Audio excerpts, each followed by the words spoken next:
Taste the Daily. Chennai பெருநகர மாநகராட்சி சென்னை வாழ் மக்களுக்கு புத்தாண்டு பரிசாக சுமார் 35% தொழில் வரி உயர்வை அறிவித்துள்ள திமுக அரசுக்கு அதிமுக பொதுச் செயலாளர் கடும் கண்டனம். மக்களின் சுமையை குறைக்கும் வகையில் உயர்த்தப்பட்ட தொழில் வரி உள்ளிட்ட அனைத்து வரி உயர்வுகளையும் திரும்பப் பெற ஸ்டாலின் அரசுக்கு வலியுறுத்தல்.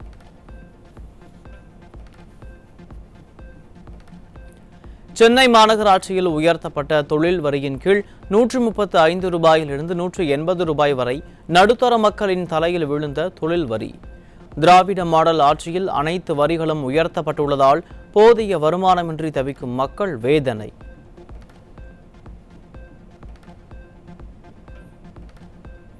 அண்ணா பல்கலைக்கழக பாலியல் வன்கொடுமை வழக்கில் பாதிக்கப்பட்ட மாணவி குறிப்பிட்டுள்ள சார் யார் என எதிர்க்கட்சி தலைவர் எடப்பாடி கே பழனிசாமி கேள்வி.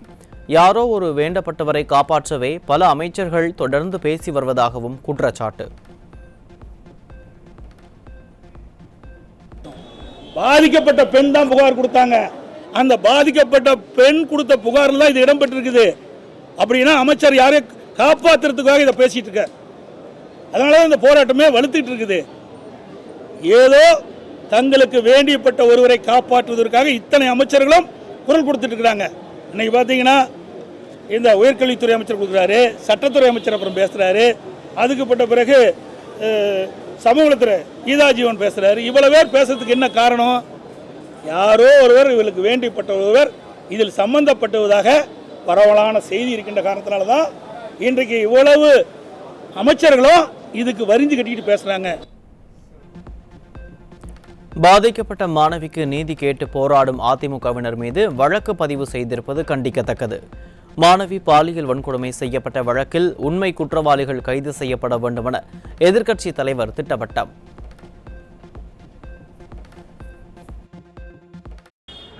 எங்களுடைய ஐடிவிங்கை சேர்ந்த நிர்வாகிகள்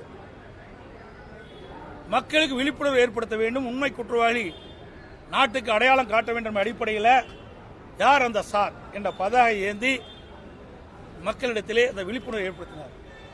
அவர்கள் மீது பல்வேறு செக்ஷன்ல வழக்கு போட்டிருக்காங்க. இது கண்டிக்கத்தக்கது. புதுக்கோட்டையில் பெண் செவிலியரை ஆபாசமாக படம் எடுத்து மிரட்டிய திமுக நிர்வாகி மீது புகார் அளித்தும் பல நாட்களாகியும் வழக்கு பதிவு செய்யப்படவில்லை. செவிலியரை மிரட்டிய திமுக நிர்வாகி அமைச்சர் ரகுபதியின் ஆதரவாளர் என்பதால் வழக்கு பதிவு செய்யப்படவில்லை என எதிர்க்கட்சி தலைவர் குற்றச்சாட்டு. பார்த்தீங்கன்னா புதுக்கோட்டை மாவட்டத்தில் ஆவுடையார் கோயிலில் ஒரு பெண் நர்ஸுக்கு பாலியல் வன்கொடுமை, அதாவது தன்னுடைய அந்தரங்க படத்தை காட்டி அவர்களை மிரட்டி பணம் பறிப்பதற்காக முயற்சி செஞ்சார் திராவிட முன்னேற்ற கழகத்தை சேர்ந்த ஒருவர். அது குறித்து புதுக்கோட்டை மாவட்ட காவல்துறை கண்பார்வையிடம் புகார் கொடுக்கிறார். அவர் அங்கே இருக்கின்ற டிஎஸ்பிக்கு, அறந்தாங்கி இருக்க டிஎஸ்பிக்கு பரிந்துரை செய்கிறார். இன்னும் இது வரைக்கும் எஃப்ஐஆர் பதிவு செய்கிறார். திருவாரூர் அரசு கல்லூரியில் மாணவிகளுக்கு பாலியல் தொல்லை நடந்திருப்பதாக மாணவிகள் வேதனை தெரிவிக்கின்றனர். ஸ்டாலின் மாடல் ஆட்சியில் பெண்கள், மாணவிகள், சிறுமிகள் என யாருக்கும் பாதுகாப்பு இல்லை என எதிர்க்கட்சி தலைவர் விமர்சனம்.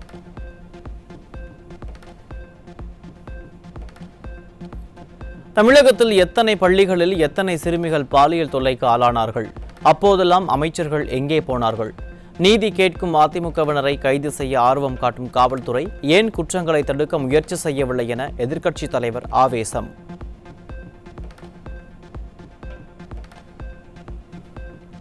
ஆங்கில புத்தாண்டையொட்டி அதிமுக பொதுச் செயலாளர் எடப்பாடி கே பழனிசாமி புத்தாண்டு வாழ்த்து தெரிவித்துள்ளார்.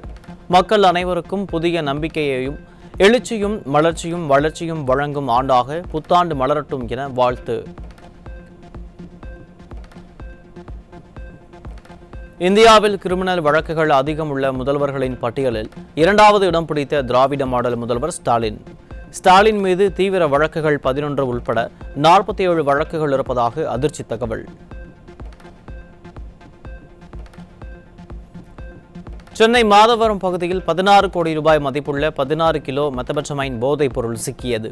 திமுக ஆட்சிக்கு வந்த பிறகு தமிழகத்தில் சர்வ சாதாரணமாக மெத்தபெட்டமைன் புழங்குவது எப்படி என மக்கள் கேள்வி. சென்னை மாதவரத்தில் பறிமுதல் செய்யப்பட்ட 16 கிலோ மெத்தபெட்ரமைன் போதைப்பொருள் அருப்புக்கோட்டையில் தயாரித்தது கண்டுபிடிப்பு. மூலப்பொருட்களை வாங்கி வந்து ஆய்வகத்தில் வைத்து போதைப் பொருளை தயாரித்ததாக 2 பேரை பிடித்து காவல்துறை விசாரணை. சென்னை ஓட்டேரி பகுதியில் மெத்தபெட்ரமைன் போதைப் பொருள் வைத்திருந்த 3 பேர் சிக்கினர். ஸ்டாலின் திமுக ஆட்சியில் மெத்தபெட்ரமைனின் போதை போன்ற போதைப் பொருட்களால் சீரழிந்து வரும் இளைஞர்கள்.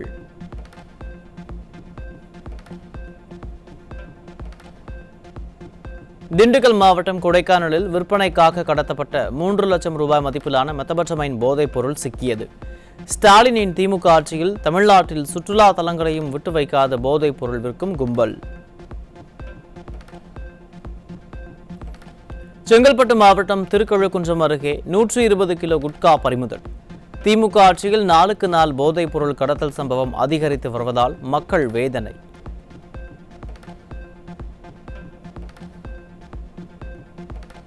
விழுப்புரம் மாவட்டம் திண்டிவனத்தில் பள்ளி கல்லூரி மாணவர்களுக்கு ஆன்லைன் மூலம் போதை மாத்திரை மற்றும் குட்கா பொருட்களை விற்பனை செய்த நபர் சிக்கினார். ஸ்டாலினின் திமுக ஆட்சியில் அதிகரித்து வரும் போதைப் பொருட்களால் கேள்விக்குறியாகும் பள்ளி கல்லூரி மாணவர்களின் எதிர்காலம்.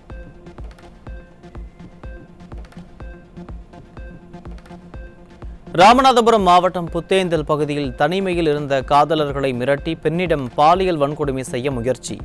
அண்ணா பல்கலைக்கழக மாணவி பாலியல் வன்கொடுமை சம்பவத்தில் திமுக அரசு அலட்சியம் காட்டுவதால் தான் இதுபோன்ற சம்பவங்கள் தொடர்கதையாகி வருவதாக மக்கள் குற்றச்சாட்டு. தருமபுரி மாவட்டம் நல்லம்பள்ளி அருகே 3 சிறுமிகளுக்கு பாலியல் தொல்லை கொடுத்த ஆட்டோ ஓட்டுநர் போக்சோவில் சிக்கினார். கைதான பெருமாள் என்பவர் மீது ஓராண்டிற்கு முன் பெண் ஒருவருக்கு பாலியல் தொல்லை கொடுத்ததாக வழக்கு நிலுவையில் உள்ள நிலையில் 3 சிறுமிகளுக்கு பாலியல் தொல்லை கொடுத்ததால் பொதுமக்கள் அதிர்ச்சி.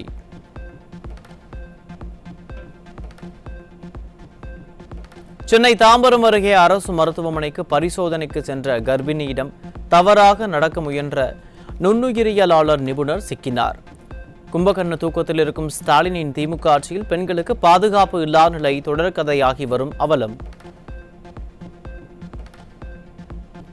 செங்கல்பட்டு மாவட்டம் தாம்பரம் அருகே சிறுமியை பாலியல் வன்கொடுமை செய்த குற்றவாளிக்கு ஆயுள் தண்டனை. போக்சோ நீதிமன்றம் உத்தரவு. பாலியல் துன்புறுத்தல் புகார் அளித்ததற்காக தனக்கும் தனது குடும்பத்தினருக்கும் கொலை மிரட்டல் விடுக்கப்படுவதாக பாதிக்கப்பட்ட மாணவி தஞ்சை டிஐஜியிடம் புகார். திமுக ஆட்சியில் பாலியல் புகார் குறித்து காவல்துறை அலட்சியம் காட்டுவதால் புகார் அளிக்கவே அச்சப்படும் அவலம். தாம்பரம் அடுத்த சேலையூர் அருகே இளைஞர் ஒருவர் மர்மமான முறையில் வெட்டி படுகொலை. ஸ்டாலின் ஆட்சியில் நாள்தோறும் அரங்கேறும் கொலை சம்பவங்களால் மக்கள் சட்டம் ஒழுங்கு சந்தி சிரிக்கும் அவலம்.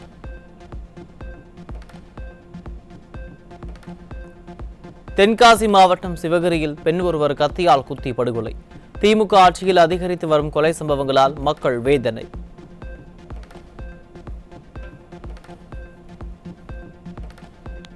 சென்னை அம்பத்தூர் அருகே இருசக்கர வாகனத்தில் வந்த 3 பேர் கொண்ட கும்பல் இளைஞரை கத்தியால் வெட்டிவிட்டு தப்பி ஓட்டம். திறனற்ற திமுக ஆட்சியில் ஏவல்துறை கும்பகர்ண தூக்கத்தில் இருப்பதால் குற்ற சம்பவங்கள் அதிகரித்துள்ளதாக பொதுமக்கள் குற்றச்சாட்டு. விழுப்புரம் மாவட்டம் அரசூர் அருகே பணத்திற்காக நண்பனை அடித்து கொலை செய்த இளைஞர் சிக்கினார். திமுக ஆட்சியில் நாள்தோறும் கொலை சம்பவம் அதிகரித்து வருவதால் கேள்விக்குறியாகும் சட்டம் ஒழுங்கு.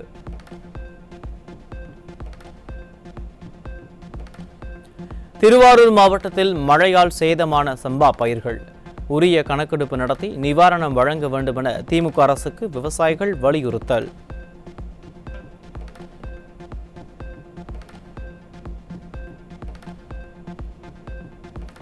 திருவாரூரில் அரசு கலைக்கல்லூரி மாணவர்கள் வகுப்புகளை புறக்கணித்து ஆர்ப்பாட்டம்.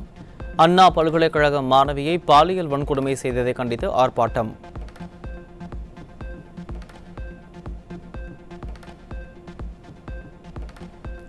நெல்லை பாளையங்கோட்டையில் வீட்டில் இருந்த 1.5 கோடி ரூபாய் மதிப்புள்ள 2 கிலோ தங்க நாணயங்கள் கொள்ளை.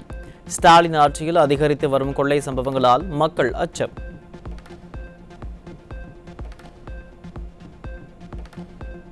கோவையில் பட்டப்பகலில் பள்ளி ஆசிரியையின் வீட்டின் பூட்டை உடைத்து 58 சவரன் தங்க நகை திருட்டில் ஈடுபட்ட பெண் உட்பட 5 பேர் சிக்கினர்.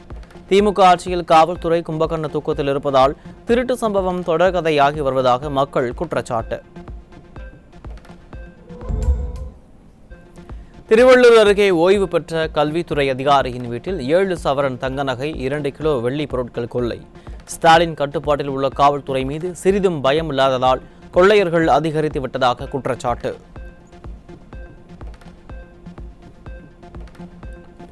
தூத்துக்குடி மாவட்டம் கோவில்பட்டி அருகே போதையில் அரசு மாணவியர் விடுதிக்குள் புகுந்து மாணவிகளிடம் தகராறு செய்த 2 சிறுவர்கள் சிக்கினர். ஸ்டாலினின் திமுக ஆட்சியில் அதிகரித்து வரும் போதைப் பொருட்களின் நடமாட்டத்தால் சிறுவர்கள் சீரழிந்து வரும் அவலம். திருநெல்வேலி, கரூர் போன்ற மாவட்டங்களில் இருந்து குளிரூட்டப்பட்ட அரசு பேருந்துகள் சென்னைக்கு திருப்பி அனுப்பி வைக்கப்பட்ட அவலம். மாவட்டத்திற்கு 50 குளிர்சாதன பேருந்துகள் என வீண் விளம்பரம் தேடிக்கொண்டதன் லட்சணம் இதுதானா என ஸ்டாலின் அரசிடம் மக்கள் கேள்வி.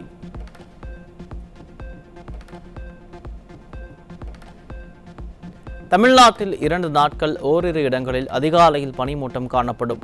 சென்னையில் அடுத்த 48 மணி நேரத்திற்கு வானம் மேகமூட்டத்துடனும் ஒரு சில பகுதிகளில் மிதமான மழைக்கு வாய்ப்பு என சென்னை வானிலை ஆய்வு மையம் தென்மண்டல தலைவர் அறிவிப்பு. தென்காசி மாவட்டம் கடையநல்லூர் அருகே புளியங்குடி மலர் சந்தையில் பூக்களின் விலை கிடுகிடுவென உயர்வு. பூக்களின் விலை ஏற்றத்தால் சில்லறை வியாபாரிகள் பாதிப்பு. வேலூர் மாவட்டம் காட்பாடி சார் பதிவாளர் அலுவலகத்தில் அரசு நிலத்தை 14 பேருக்கு போலி பத்திரம் பதிவு செய்து கொடுத்த பதிவாளர் சிக்கினார். திமுக ஆட்சியில் அரசு அலுவலர்கள் சட்டவிரோத சம்பவங்களில் ஈடுபடுவது தொடர்கதையாகி வருவதாக மக்கள் வேதனை. காஞ்சிபுரம் ஏகாம்பரநாதர் கோவிலில் கடந்த 3.5 ஆண்டுகளாக மர்மமாக இருந்த 16 சிலைகள் கண்டெடுப்பு.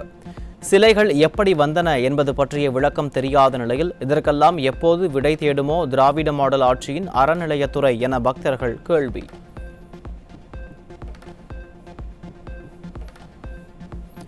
செங்கல்பட்டு மாவட்டம் குளாம்பாக்கம் பேருந்து நிலையம் தொடங்கப்பட்டு ஓராண்டு ஆகியும் இணைப்பு சாலைகள் இல்லாததால் பொதுமக்கள் அவதி. மக்கள் மீது அக்கறை இல்லாத அரசாக ஸ்டாலினின் திமுக அரசு உள்ளதாக குற்றச்சாட்டு.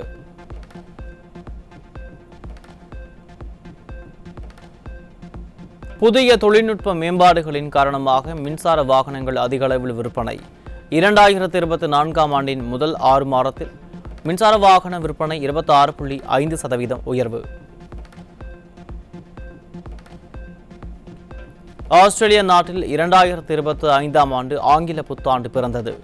வண்ணமயமான வான வேடிக்கைகளுடன் புத்தாண்டை உற்சாகமாக வரவேற்று கொண்டாடிய மக்கள்.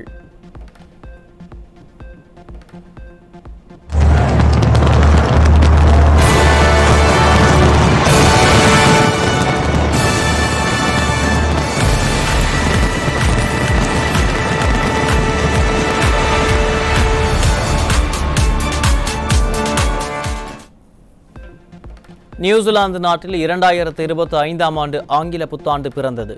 ஆட்டம் பாட்டம் வான வேடிக்கை என கோலாகலமாக புத்தாண்டை கொண்டாடிய மக்கள்.